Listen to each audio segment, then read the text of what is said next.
Hi, welcome to Mental Health Matters. I'm Shannon Eliot. When you think of masks, chances are you envision any number of things. Images of trick-or-treaters in late October are probably among them, as are tribal face coverings found in museums around the world. And of course, we cannot forget the breadth of colors, textures, and expressions we find in theatrical settings.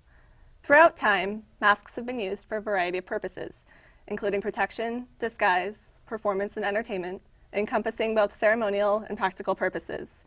With such traditions dating thousands of years, one might think it rather unlikely to find a new and groundbreaking way to use a mask. Believe it or not, that is exactly what one Oakland resident is doing. Local artist and activist Adella has been drawn to masks her entire life and is now using them to empower mental health consumers. Known as Reformation, Moving Beyond Stigma, her innovative mask-making workshop is a type of art therapy that allows participants to be creative as well as engage in open and honest dialogue about who they truly want to be. I am pleased to be joined today by Adella and one of her workshop attendees, Jader Tadefa. Jader currently serves as Tobacco Harm Reduction Coordinator for the consumer-run nonprofit Peers Envisioning and Engaging in Recovery Services. In addition, he is an art teacher at Bonita House Creative Wellness Center.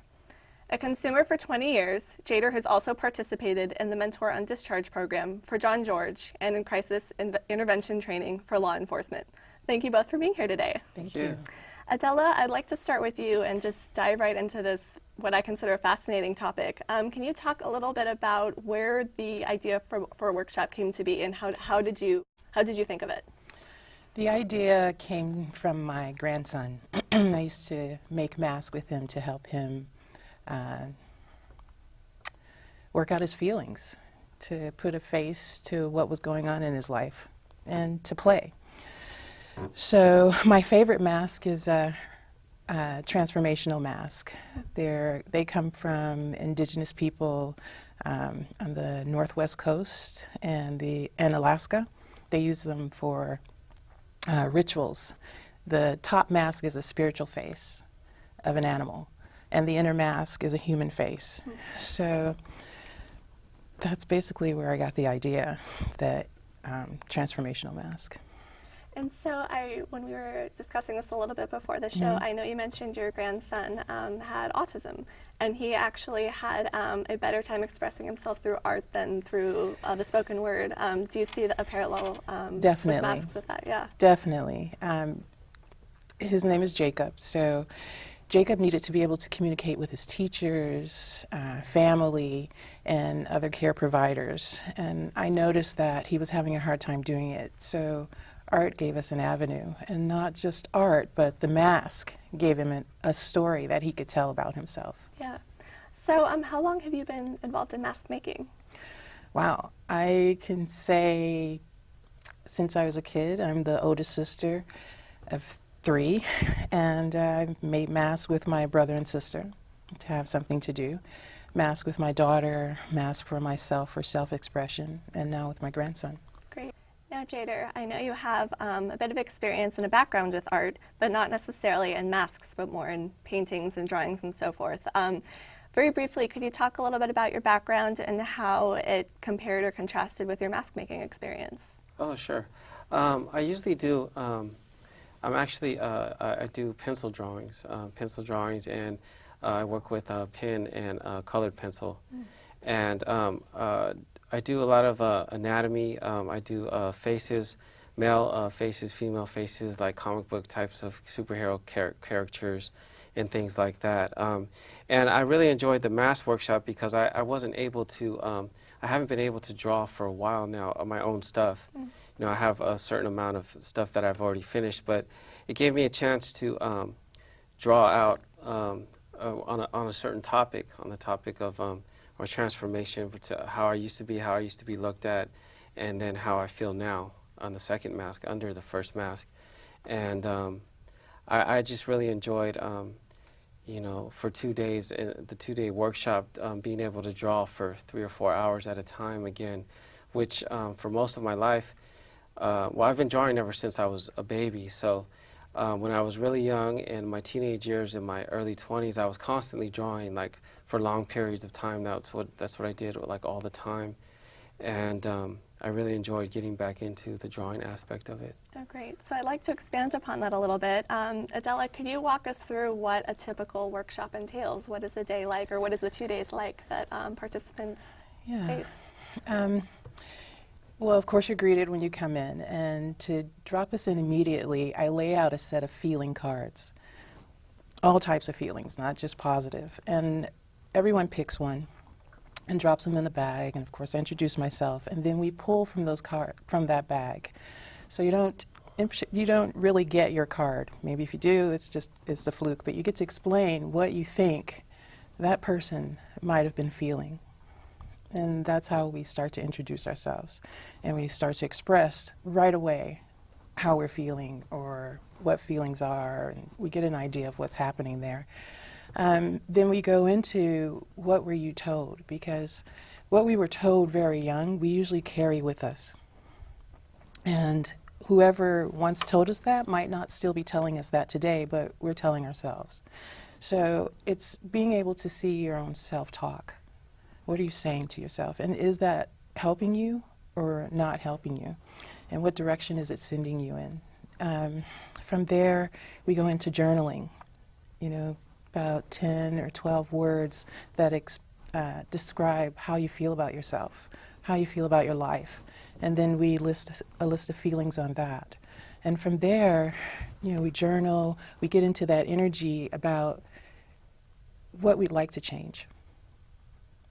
What's happening inside of us? What's come up from this information that we've just gone through, from the feelings that we've just described? And we take that to the outer mask, which is about our perceptions of ourselves and what we're letting go of. And then we do a nice closing, because you can't leave with all that stuff. Emotion, exactly. Yeah, and from there, the next morning, we pull feelings again to see if there's any difference, any adjustments, any other awareness of how you feel about coming into the space now for what we're about to do. And the piece that I find very interesting is when it's time to cut that top mask. It's like cutting into a layer to get to your inner self, which is where we're headed. And usually we have to spend time there, because usually, you've put a lot of work into the top mask. You don't want to cut it. You want to hold on to it, maybe. Sure. So we talk about holding on to that and what the process is that we just went through and why we did it. And the cutting is amazing. So can you talk a little bit about the anatomy of a mask? What does the top represent? What is the bottom? What are folks putting on both of these parts of the mask? Here's a formed mask, a bit different from the flat mask that Jader's done. And she's put here protection, a woman with fire in her eyes. She talks about not being seen, not being heard, habits, competitions, things that she'd like to break away from and get to something different for herself. So she sliced her mask, and now she's gotten to hope, her own personal hope, her missions, her ability to say yes instead of jumping to no first. I thought this said wow, but it says now. And it's now about her soul feeling great, and this is where it starts. It starts with her. So without doing too much outside work, she's gone into her inside work and taken it even further and decorated the very inside of that inner mask. So I was very impressed with this particular piece of work, because it was nice to see where she came from and where she decided to go. I would imagine, too, that the mask makers learn a lot about themselves in the process. They're not just communicating, but I'm sure things come up when they're doing this that they wouldn't have otherwise thought they had within them. Yeah, I think it has a lot to do with communicating, and it's more about communicating with yourself. It's more about giving yourself a voice and gaining a vocabulary for your feelings, because the deeper we can go into our feelings, the more we gain about our self-knowledge and what direction we want to take. Absolutely. So there's that. That's a form mask. And like Jader did a flat mask. And the reason why I have formed and flat is so that any artistic talent can be comfortable in taking a workshop. So this So person, truly inclusive, exactly, inclusive workshop. exactly. She had a lot of fear and felt a lot of feelings about giving up. And she was able to see herself differently and have peace. So mostly her mask, her inner mask, is about having peace. It's beautiful. Jader, would you be so kind as to walk us through your mask and your process and how Sure. it changed you? I chose the flat mask, and I chose it because I'm more, as I was saying, I'm more prone to pencil drawings, pen and pencil, colored pens, colored pencil. And I felt that the shape, the general shape of the head, I could fit, you know, the eyes and the nose and the mouth in there, and then draw some sort of design referring to, I did a drawing to this effect a long time ago. And this side stands for, it's supposed to be like shattered glass, like a shattered psyche, or my numerous nervous breakdowns and things like that, and being delusional, being, this side is for the blood that was shed when numerous times I've been attacked when I was homeless or on the street. And also, I noticed that when Adella first showed the example masks that she showed us, there was like these labels, you know, that they would put to. So I put some labels that I could have considered myself to be, and other people have considered me over the years, would be like lost, addict, crazy, and insane. Just a few of those things that were, you know, that how I was seen and how I grew to see myself also. And enjoying this mask, and when people have seen it, a lot of people like the design, and I have been able to use these type of designs in my drawings, but not have been represented this. So I really saw the artistic value of, from me personally, drawing it. But then, you know, towards the end of the day, after I got finished coloring it in and touching it up, I was like, I'm really ready to cut this, you know, tomorrow, you know, on the second day of the workshop. So I was really pleased with how it came out, but it was hard for me to look at, and it was hard for me to let it resonate that this is where I had come. I hadn't thought about it for some time now, and it brought me back to where I actually came from in my adult life. And then on the inside, it's just a picture of scenery and a bird, a dove flying in the sky, and the rolling hill, the green hill, and the blue sky. And also it says, "Welcome to a new day" at the top. And there's just some positive affirmations on the sides. A strong contrast from what was on the outside, Yes, to be yes. sure. The outside was very dark and sad, I guess. And this is more happy of how I am now, how I am, and my life is now. Yeah. So tell me a little bit about the cutting process. What were you feeling when you did it, and why is it so significant? Oh yes, when we cut them, I had lined it up to where, because the drawing was pretty much half. So I was ready to cut it, but actually the feeling I got when I was cutting it was actually very gratifying, inspiring, I think empowering, as the workshop was Adella. I'm sure she was meant it to be that way. And she kept telling, you know, because some people didn't want to cut their mask.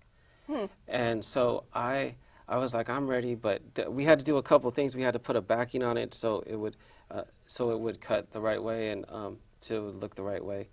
And so I was cutting through it, and when I was the initial cutting through it, I just wanted to keep a straight line.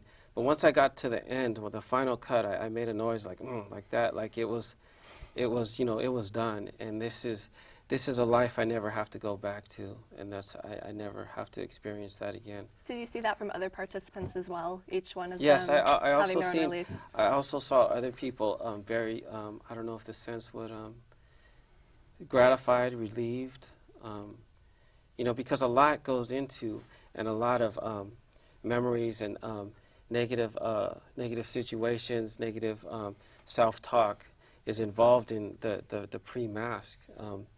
And I also experienced that too. You know, some things flashed up in my memories that weren't totally all written out or anything like that, but just what goes into the first mask.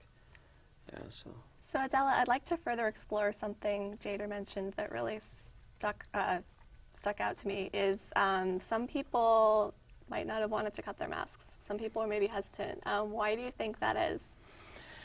Well, as much as we have things in our lives that don't serve us, it's hard to let go. We've gotten used to it. You know, there's a sense of comfort. So to make a conscious decision to let go can take work and commitment and dedication. So he was right. He made a marked when he cut his mask. We all noticed.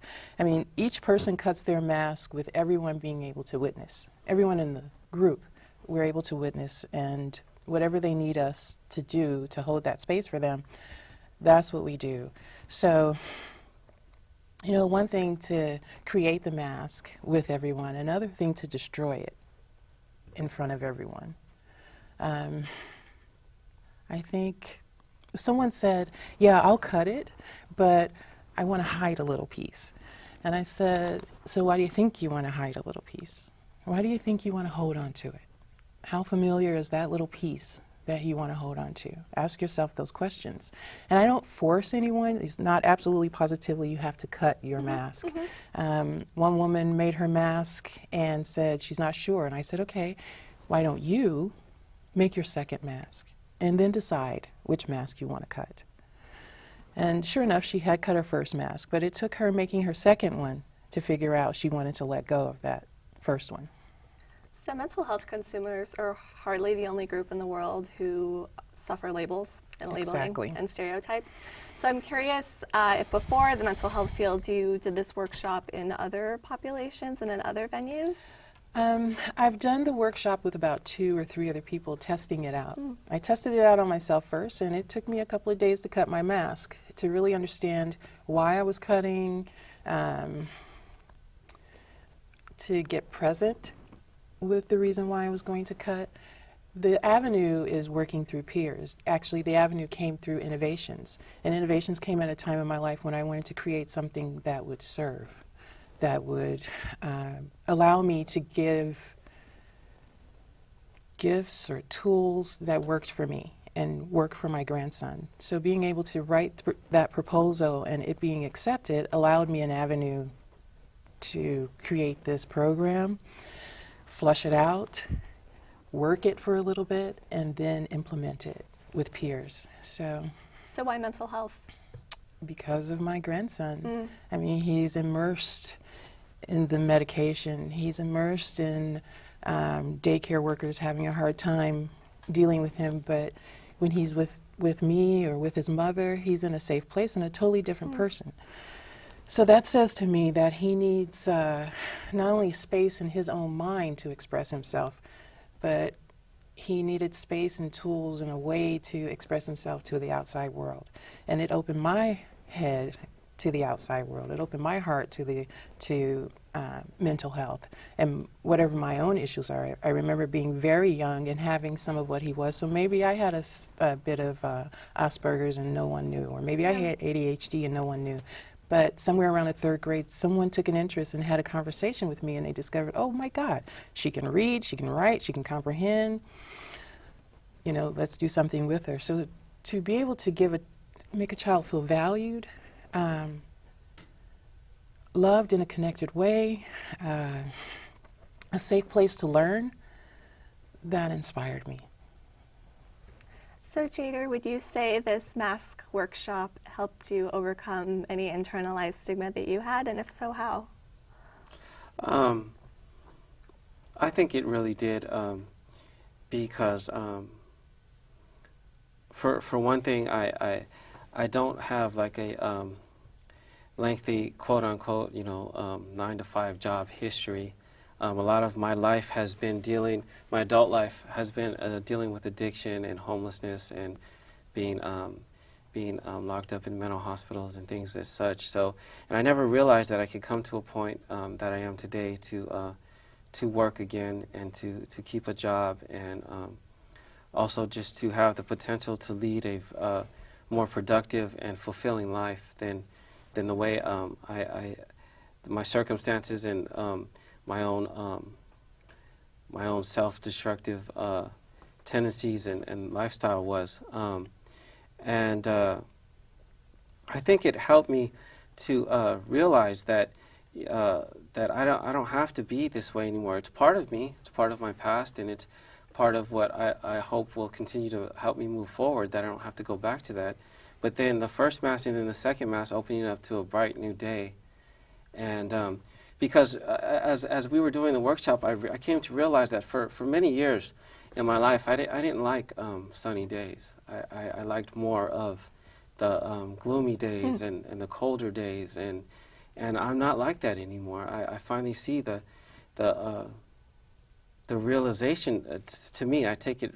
It's a reality to me that why people enjoy sunny days and why people enjoy warm weather. And you know, for some reason, for a long time, I didn't enjoy you know, warm, sunny summer days and stuff like that. And it helped me to realize the appreciation I have for life now, and how valuable life is and each day is. So it did help me. So what were you hoping to get out of the workshop before you started? You probably didn't know you were going to get all this. Oh, no, I didn't know. As I was saying earlier, that I was looking forward to doing some sort of art for more than 1 hour, you know, for a couple days, and it just opened me up to so much more as the days went on, the 2 days went on, and in the end, I felt a lot of gratification and satisfaction in doing the workshop. And I'm also happy to be, you know, one of the first workshops, being part of one of the first workshops, and I hope there will be many more, you know. So Adella, one of the main purposes of this workshop is to empower consumers and get rid of that internalized stigma. I'm curious if you've shown the masks or spoken of the workshop to non-consumers, to the general population, and sort of finding that element of external stigma or how society views mental health consumers. Have you gotten that far yet? I have showed the mask, I have shared, and I think across the board it's been welcomed. And others who feel they don't have, you know, mental health, whatever's, they're not a part of that organization, that they can see this working for themselves in a different way. Body image,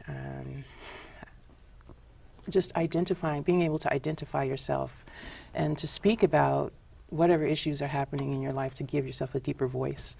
So I think it's very cross-platform. What do you hope participants leave with after completing the workshop? I think Jader was a great testimony. He was. He really congratulations. was. Thank you. I think that every time I sit here and watch Jader open his mask, he's opening himself to a reminder of his possibilities.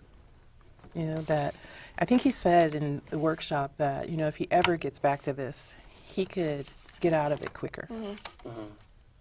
He didn't have to stay in it. He realized that's not his end-all be-all, that there's much more for him. I think that's wonderful. What I'd like for people to walk away with is that reminder and the ability to have compassion for themselves. Because if we can have compassion for ourselves, we could definitely have compassion for others. If we can see ourselves, most likely we'll be able to see others. And be an asset, not just to society, but just period, be an asset. Absolutely. I know the workshop is still in its early stages. You just had the inaugural one, I believe, in August. Is that correct? Yes. Moving forward, given the first 2 successes of these workshops in the past couple of weeks, what is your goal for the workshop as a whole? It's to give it a good foundation. I'd like to definitely train consumers to assist me in the workshop and eventually take the workshop on. I'd like to train trainers. Most of the information that I've built the workshop upon, I think those blocks would help to train trainers. So that's where I'm at to build a relationship with not only consumers but providers, and see where it goes from there. Absolutely. I know that these workshops took place in person at Peers, which is a consumer-run nonprofit in Oakland, and it is in its early stages. But for those who are watching who do not live in Oakland, who might not live in Alameda County, who might live on the East Coast or internationally, is there a way, and if so, how can they recreate, what we've seen today in their own home? Wow, that's a great question. Well, there's definitely a way to reach me through reformationmovingbeyondstigma.com. If you'd like an outline or breakdown of how this works, can also reach me through Adella3D@gmail. So if you're looking for a way of doing this and really taking it on for yourself, that's how you can contact me. Also, take a mask. Take a piece of paper, take a paper plate, and work it out. Put what you want to let go on a piece of paper. Make a list. This is what I want to let go of. This is what I want. And create a piece of art from there. Whether your media is in writing, your media is sculpture, metal, what have you, I think that this would transfer in many different ways. Jader, great. Well, I want to thank you both so much for being here today and sharing your insight and your very personal stories. We really appreciate it. Yeah, thank you. Thank you. It's good to be here. Thank you. Thank you so much for watching Mental Health Matters. We'll see you next time.